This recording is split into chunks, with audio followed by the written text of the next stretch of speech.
Our next speaker is Carlyn Montes De Oca. And she is an acupuncturist, plant-based nutritional consultant, and vegan. She is also a 6-year member of Toastmasters, of my fellow Toastmaster, an organization dedicated to public speaking skills. Carlyn has a bachelor's degree in communications and a master's degree in traditional Chinese medicine. A passionate animal advocate, Carlyn was PETA's sexiest vegetarian over 50. In 2012, I'm jealous, and has been a spokesperson for In Defense of Animals, Guardian Campaign. Next April, Carlyn will publish her book, Dog as My Doctor, Cat as My Nurse. An animal lover's guide to a healthy, happy, and extraordinary life. Carlyn lives in Marin County with her husband and beloved rescue animals. Please welcome Carlyn Montes De Oca.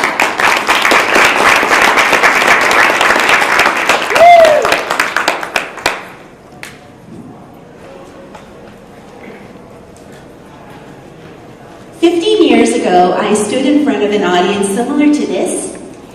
When I got up there, I opened my mouth and nothing came out. I started to sweat and my heart started to beat so hard. And it got worse. You know how they talk about those butterflies in your stomach? Yeah, that wasn't happening with me. I had a full-on Game of Thrones dragon inside of my intestines trying to get out. Needless to say, 10 minutes felt like 10 hours to me. And when it was over, I was completely embarrassed, and I swore I was never, ever, ever going to give another presentation. So here I am, giving a talk on the joys of public speaking. There is absolutely no substitute for a well-thought-out, well-researched presentation. But if you want to convey your message with power and persuasion, then it's important to connect with your audience. I never want anybody to have to go through what I went through all those years ago, so I'm here to share with you 5 ways, 5 nuggets that can help you build that connection with your audience. Whether you are already a public speaker or somebody who is just trying to summon up the courage to begin to speak in front of other people. Let's start with nugget number 1, which is befriending your fear. Scott spoke a little bit about fear. But I want to say that to be afraid when you're speaking in public is absolutely normal.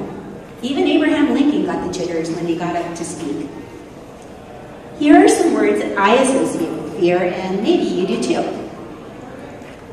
Freaking out, feeling edgy, feeling anxious, anxiety, and rejection. Well, what if I told you that you could take these words and take fear and turn it around into something that empowers you instead of knocks you off your feet? What if you could, instead of freaking out, focus in? Instead of ignoring your fear, pay attention to the fear, acknowledge it, and see if there's something that it's trying to tell you. Perhaps it may be, well, I'm afraid because I've never done this before. Or maybe for you it's, I'm afraid because others will see I'm nervous. I'm afraid because maybe others will judge me. Whatever it is, you can turn it around by acknowledging it, taking some time with it, and as soon as possible, let it go. And one way that I enjoy doing this is through exercise. You should have seen me running up and down the stairs at the hotel room before this presentation. Do whatever it is that you like to do. Whatever movement you like, whether it's Zumba or kettlebells or jogging, whatever it is for you, do it. But don't forget that the body is also, as God told us, made up of also our minds, and those need to get exercised as well. One way that I love to do this is through self-talk. Instead of waiting for your friend to say, hey, you're great, tell yourself you're great. Tell yourself, I can do this. I have a message, and I'm going to be awesome. And then take it a step further. Do what Phil Jackson did. We know who Phil Jackson is, being in LA. Yeah. He was the head coach at one time of the LA Lakers and took his team to lots of championships. He helped them do this by visualization. They would visualize winning their games even before they ever stepped foot out on the court. And you can do this too. Visualize your presentation. Visualize all the details as vividly as you can, from what you're going to wear that day to the smiling faces in your audience. If you visualize, you will increase your chances of it happening.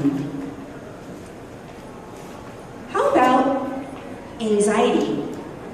More anxiety? Is that what we want to change it for? Well, according to Harvard research, not all anxiety is bad. Somewhere between laziness and high anxiety lies a sweet spot, where anxiety can help you, can propel you towards a better performance instead of a worse one. It's called optimal anxiety. What I was describing to you at the beginning of this presentation, I'm sweating, the dragon, all of that, that's high anxiety, and that's not useful. But optimal anxiety is a little bit more like, hey, I'm on a roll, I'm getting things done, I'm being productive.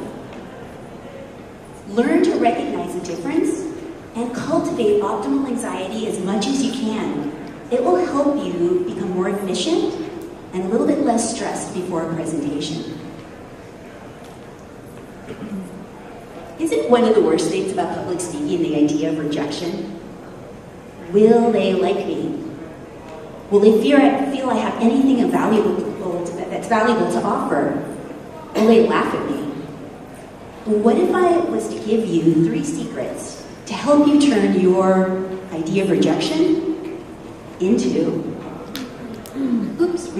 relaxation? Secret number 1, the audience, they actually unconsciously want to like you. They want you to succeed. When you feel nervous and stressed and anxious, so does the audience. They aren't going to like to feel that, so unconsciously they do want you to succeed. Secret number 2, if you make a mistake, don't worry about it. The audience probably doesn't even know that you did it. They don't know what you were going to present, only you know that. And some of the best public speakers out there are willing to show their imperfections and to show their vulnerability. And secret number 3, public speaking isn't magic. It's made up of learnable skills that every single one of you can do. Take a class. Look at other public speakers that you admire and try to emulate some of the things that they do. And then practice some more. You'll get these skills in no time. Now, let's see, we've gotten to our 4th one, so you can touch on befriending your fear just a little bit. Hopefully you're open to that. But let's share a second nugget, which is the power of story. Humans are hardwired to relate to story better than they do data. A personal story is particularly effective. You may think to yourself, well, I don't have personal stories. But you do. You just need to dig a little bit more. One of the ways that I dug for my personal stories was to look through old photo albums, to talk to people who have known me and maybe are sharing stories, can share stories with me that I may have forgotten myself. Another thing that I did was to ask myself a series of questions, beginning with the word why, that allowed me to get to my personal power story.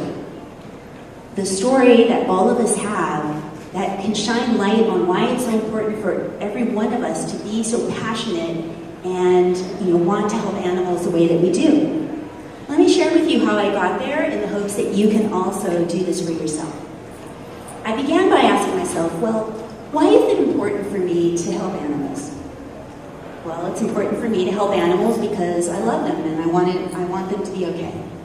Well, why is that important? Well, I don't want them to suffer.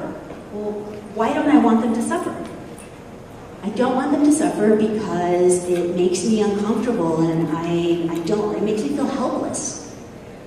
Well, why does it make me feel helpless? It reminds me of what I felt like when I was a kid. Well, why did I feel helpless as a child when it came to animals? And that's when I got to my power story, my personal power story, which was that I remembered that when I was a kid, I was diagnosed with asthma, and the doctor told my mother that it was because the dogs were causing it. And so she took my dogs, who I adored, and took them to the shelter and left them. And as a child, I felt completely helpless. I felt powerless to do anything, and I never, ever want to feel that way again when it comes to animals, and that's why I speak up for them. Dig for your stories, and be willing to share them with other people in your presentations. This will help enhance your presentations. Nugget number 3, know yourself. Has anybody ever told you guys you're a gem? There is a personality typing system called GEMS.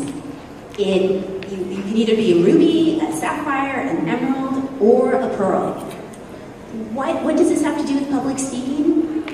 Knowing yourself better, knowing what your strengths are, your weaknesses, and more importantly maybe, how the audience sees you is important for you to know.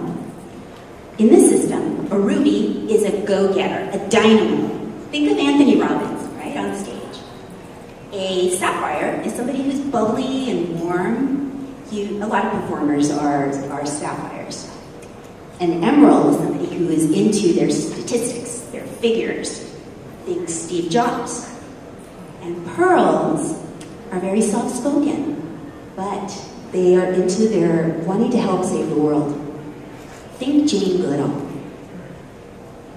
Knowing your personality type is really great because it can allow you to own and be okay with and present with your most authentic voice and to own that voice. So if you're a ruby and you have this dynamic energy, well, get out there and inspire people and use that. If you're a sapphire and you're enthusiastic, share your passion. If you're an emerald and you're really into that organization, that is really awesome because you can impress people with that.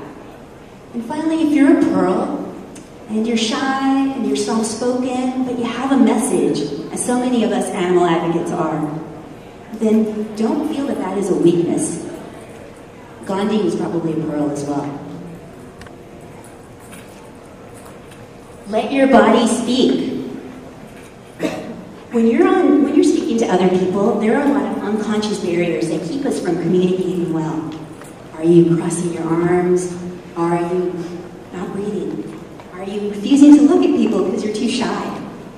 50% of all body language is nonverbal. The audience is assessing you. They're looking at you unconsciously thinking, are you trustworthy? Are you confident? Do you believe in your message? Feel free to use your arms. Feel free to demonstrate the size of a whale. Feel free to let the audience feel your passion and your energy when you speak about being vegan.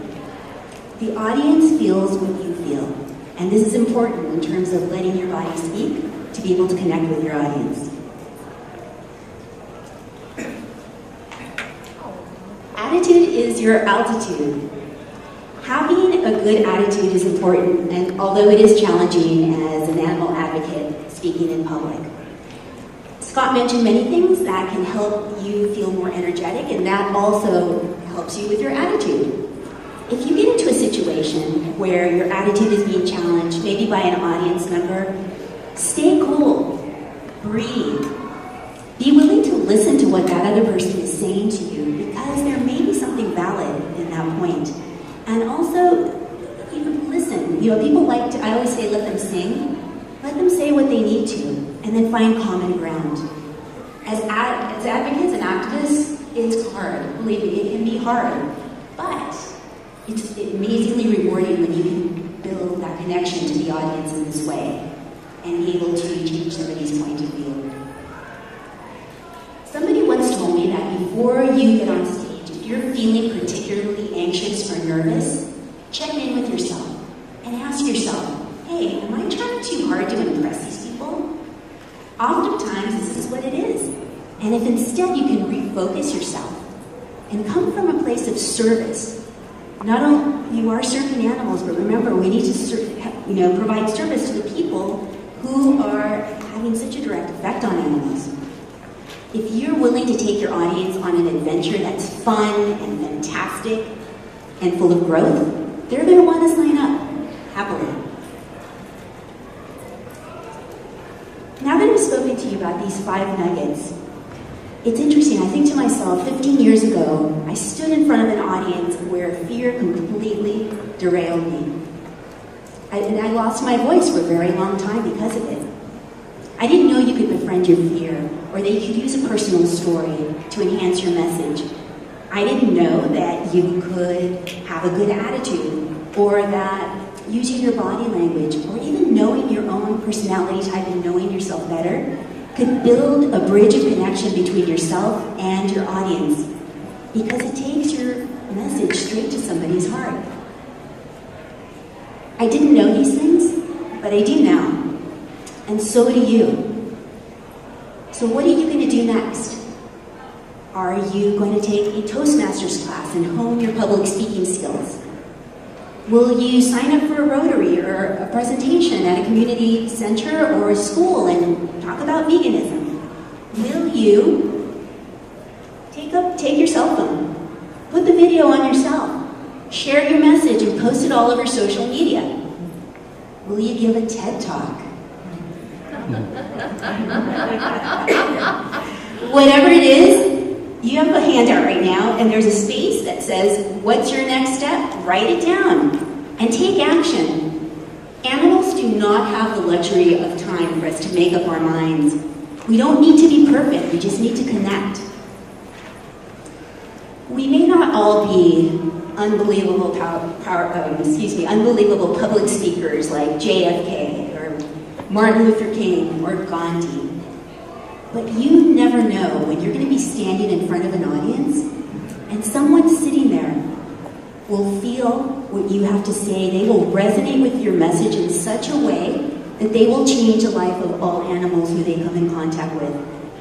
And that can be a child, that can be a lawmaker, or that could be a hunter. Thank you for your courage and your compassion on behalf of animals and for being such fabulous guardians. I cannot tell you how proud I am to be one of you. Thank you.